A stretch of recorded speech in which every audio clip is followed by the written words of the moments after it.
Hey, I'm Heikki Kapperi, and this is a follow-up video for the What is EMF radiation video. That was a simplified what EMF radiation is, and this is advanced observations for the stuff that I came across while making that. So, let's start. First up, the value taking method and info about that. Here's a picture of the room I took the values, and the value taking for me was a bit too imprecise and unpredictable. I'll tell you the reasons. Number one, even from the same spot, if I move the meter of its axis to sideways or laying down or standing, it gives a different value. Number two, when I change the meter's place from same room to different spot or to outside or to concrete basement, it gives a different value. Number three, I'm pretty sure some value that I tried to take had some unforeseen EMF sources that affected my radiations, so those. And number four, I had the home intended Cornet ED78S, and I'm pretty sure there's some professional level EMF meters that could give more precise readings. Then I have something about the phones. Number one, when I changed the 2G network, it gave a 2000 milliwatts per square meter spike. Number two, during calls, when sound goes in or out, it gave a slight spike in radiation. Number three, when you have the Wi-Fi or mobile data on and it goes to standby, screen off, it gives random radiation spike when it's down. Like during the downtime it's pretty low, but then during 30 seconds or 2-minute intervals it gives a nanosecond spike. Number four, loud music gives extremely low frequency radiation.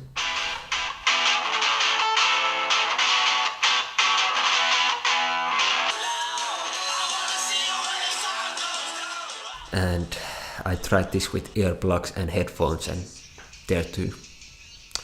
Number five, when I searched for ways to minimize EMF radiation, I came across some products that I could inform in this second. Firstly, Mushy Mushy Retro Handset, and the tech inside the phone should minimize radiation. It costs $10. It seems legit, but who knows? Number two, earplug. The idea in this is that there's a stereo in the middle of the earplug and the rest is air tube that goes to your ear. This can cost $50 and Number three is phone case, and this is a case for smartphones and tablets, and the idea of the case is to divert the radiation from the head side to the other side. For my personal taste, I like inexpensive and free methods of minimizing everything, so I didn't like this at all.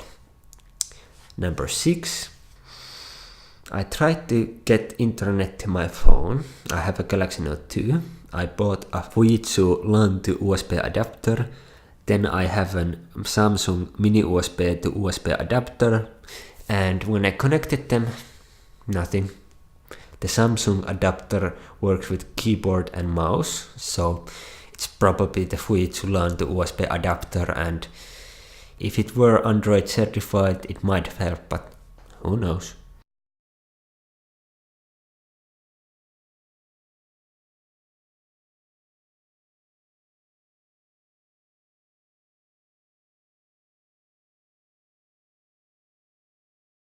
Number seven, there's this app called Reverse Tether, and it gives you the ability to use your computer's interweb to give it to your phone via USB cable. And I don't like it because two things. Number one, you need the rooted phone. Number two, you need the computer. Then, to science stuff about the phone. Number one, there's a standard called SAR for phone radiation levels. But according to NoRad4U, it's not relevant. And the reason is, they measure it by making a sugar salt water dummy and putting sensors in it and phone next to it and checking the sensor's heat levels.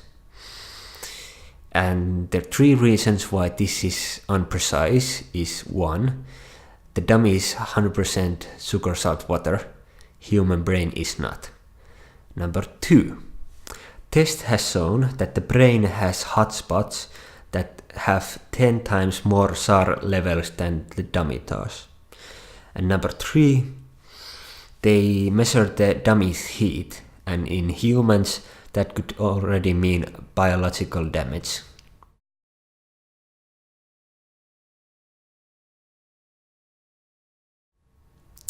Science thing number two, sperm. Short story. Tim Ferriss tried 11 weeks to not let the phone near testicles, and he did this by turning the phone off when in pocket, when running using a strap in hand or leg, and while traveling using a backpack front pocket for phone. And the result were sperm amount plus 44%, moving sperm plus 100%, and moving sperm per ejaculation plus 185%. So, nice increase. He noted that something else might have affected the values, but probably the phone has some effect too. And some bodybuilders have noticed it too, that phone near testicles minimizes testosterone values. Then, one thing about Wi-Fi.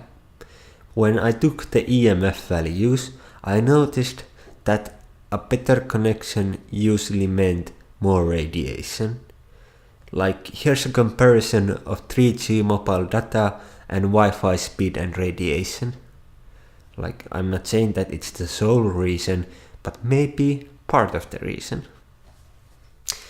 Then some other EMF sources. TV and computer monitor. Safe distance, CTR 2 meters, plasma 1 meter, LCD and LED half meters. Laptop, 3 suggestions. 1, not in lab. 2, turn Wi-Fi off, it might be on even when you don't use it. And 3, if you have wired keyboard and mouse, have half meters away from the laptop. Desktop, 2 suggestions. Number 1, you might have a lot of stuff like computer case, speaker, monitor, printer, stuff like that. Put them as far away from you as possible. And number 2, if you don't use anything frequently, unplug it from the wall. Game console. Make the internet, controller and headset wired. Light bulbs. If you don't need a bright light, please change your 60 watt light bulbs to 2 or 3 watt light bulbs. Smart meters. Short story. In America, gas and electricity company got people to install smart meters to see how much electricity and gas the guys were using. They said it only transmitted the usage wirelessly once per night, but in reality it transmitted it every 10 seconds. And because it was a strong radio frequency signal, the residents got some health problems. Phone section, if you're not sure what's the current situation, but I advise you to keep this in mind. Babies and kids. I emphasize this part because kids aren't so resistant to radiation as adults are. So I highly recommend you to minimize the next things to their bare essentials. Using microwave oven, electric baby bottle heater, wireless equipment in children's room, wireless baby monitor, kids using cell phone, wireless gaming console, electric heater radiator, electric underfloor heating. All of these bare essentials. And next up, I'll tell you a little bit about how I live my life with phone and stuff. Phone. I have a Galaxy Note 2. It's on 3G mode, aka WCDMA mode. And I use mobile data rarely when I need it. I usually don't. And Wi-Fi only when I update my apps. And for calls, I have this free app called Autospeaker, which gives me the option of automatic speaker mode during phone calls, so I don't need to put the phone next to my head. And in the Wi-Fi, I have an ADSL modem router Wi-Fi, and I use wire to go to the website settings and turn the Wi-Fi off, and luckily I can save it, which means that the Wi-Fi won't turn on when I turn the modem on and off. I mean off and on, which is really nice, because in some cases the modem turns the Wi-Fi back on when you turn it off and on. Wireless things, I only have game console and the internet, and the controller is wired in that thing. And in kitchen, I don't use microwave oven at all, and for microwave oven style food I use either oven or stove with the steel pot and some water in the bottom to burn the food. And in the food making process, if the food doesn't need me around, I'll just leave the kitchen. And one thing from NoRad4U, in phone section, if you can, use corded phones, aka wired phones, and if you can't, use Echo Deck phones from Siemens and keep the conversations short. And if you can't do that, then make this aluminum mosquito net for emergency calls. That was it.